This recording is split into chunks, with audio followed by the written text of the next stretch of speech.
লাগাও।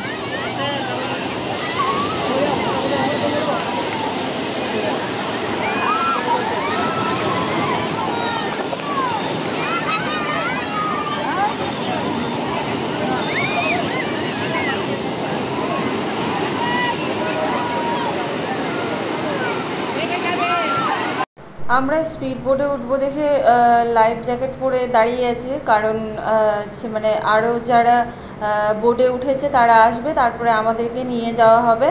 আর মানে একটু টেনশান হচ্ছিল, মানে ফার্স্ট টাইম ওঠা, যদি পড়ে যাই একটু ভাবনা আসছিল, পড়ে গেলে বেঁচে থাকবো তো, আর লাইফ জ্যাকেট যে পরে আছে সেগুলো কাজ দেবে তো, এরকম একটু ভাবনা চিন্তা আসছিল যদিও বা। তো যাই হোক, ভগবানের নাম করে বেরিয়ে পড়লাম। আর আমরা বোটে উঠেও পড়েছে। বোটে উঠে তারপর মানে একটু স্লো করেছিল, কারণ ছবি তোলার জন্য। তোমরা যারা বললো যে তোমরা ছবি তুললে ছবি তুলতে পারো, ভিডিও করে নিতে পারো, তারপরে বোটটা ছাড়া হবে। আর মানে ভীষণ ভয়ও লাগছিল, ভয় কাজ করছিল, আবার একটু মজাও লাগছিল, মানে মাঝ বরাবর এসছিলাম। তো যাই হোক, তোমরা ভিডিওটা কন্টিনিউ দেখো, দারুণ মজা করেছি, দারুণ এনজয় করেছি।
টাকাও রে।